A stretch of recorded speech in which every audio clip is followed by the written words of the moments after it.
పుస్తకాలు రాయడం గొప్ప కాదు, కానీ పుస్తకాన్ని టైటిల్ పెట్టడం చాలా కష్టం. ఆ టైటిల్ ఎలా ఉండాలంటే పుస్తకాన్ని చదివించగలగాలి. విజయం మనదే అని ఎవరైనా రాస్తారు, ఎందుకంటే విజయం మనదే అంటే అందరూ కొంటారు, బాగుందని.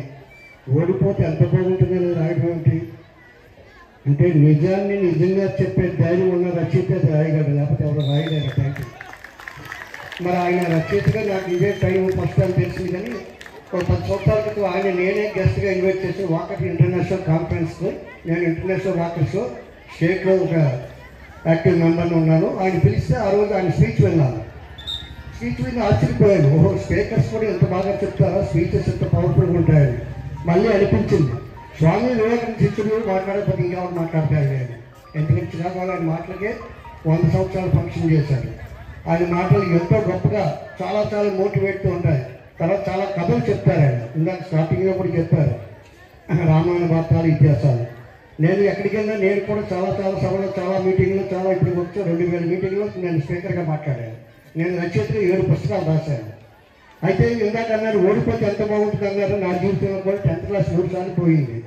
10th క్లాస్ 3 సార్లు పోయిన ఎలా గెలిచాను, ఓడిపోయి గెలిపోయింటో తెలుసుకున్నాను. కాబట్టి ఇవాళ ఎవరు ధైర్యంగా చెప్పాలి పోయినవారు.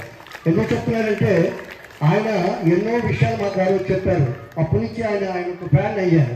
ఆయన మాటలు ఎంత బాగుంటాయి, ఎంత మంచి కథలు చెప్తారు ఇలాగని.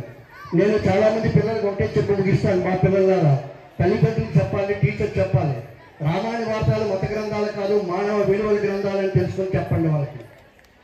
అదే కానీ తెలియకపోతే పిల్లలు ఎందుకు పనికిరారు. జీవితంలో రేపు పొద్దున్న వాళ్ళకి అధికారం ఉన్నా, డబ్బు ఉన్నా, పదవి ఉన్నా చెప్పట్లొద్దు. ఏమున్నా సరే వాళ్ళ జీవితంలో నిలబడలేరు. వాళ్ళ జీవితంలో నిలబడాలంటే మంచి పుస్తకాలు చదవాలి. ఇందా చెప్పారు అబ్దుల్ కలాం పుస్తకం చదవండి, స్వామి వివేకానంద పుస్తకాలు చదవండి. చాలా మంచి పుస్తకాలు ఉన్నాయి. పుస్తకాలన్నీ చదివితే మీకు అప్పుడు ఇవన్నీ సంపదలు ఉన్నప్పుడు విలువ వస్తుంది. లేకపోతే ఈ సంపదలన్నీ ఉన్నాయి ఎందుకు పనికి రాకుండా పోతారనేది మేము ఎన్నో జీవితాల్లో చూశాను. దయచేసి పిల్లలకు మోటివేట్ చేయాలి. ఇందాక ఒక ఆయన చెప్పారు, పిల్లలకి ఇప్పుడు ఎవరు టీచర్స్ నీతి వాక్యాలు చెప్తున్నారు. ప్రతిరోజు ఒక నీతి వాక్యం చెప్పాలి. అది హృదయంలో నాటుకుంటుంది, జీవితంలో పనికి వస్తుంది.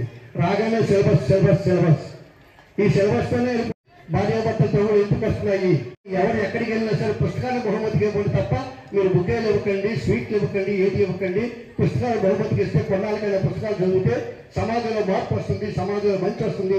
అప్పుడు ఈ పిల్లల భవిష్యత్తు బాగుంటుంది తప్ప పుస్తకాలకు దూరమైన సమాజం ఎందుకు పనికి రాకుండానే పోతుంది అనేది నేను అనుభవిస్తున్నాను, ఎన్నో చూశాను.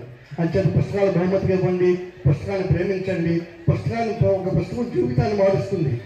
మన తల్లిదండ్రులు మార్చలేకపోవచ్చు, గురువులు మార్చలేకపోవచ్చు, స్నేహితులు మార్చలేకపోవచ్చు, కానీ ఒక పుస్తకం మాత్రం మీ జీవితాన్ని పూర్తిగా మార్చేస్తుంది. ఎంత మారుస్తుంది అనేది మీ జీవితంలో అనుభవిస్తారు.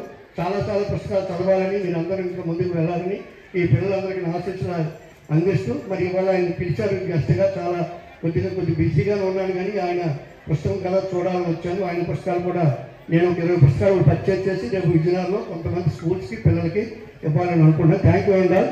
జై హింద్.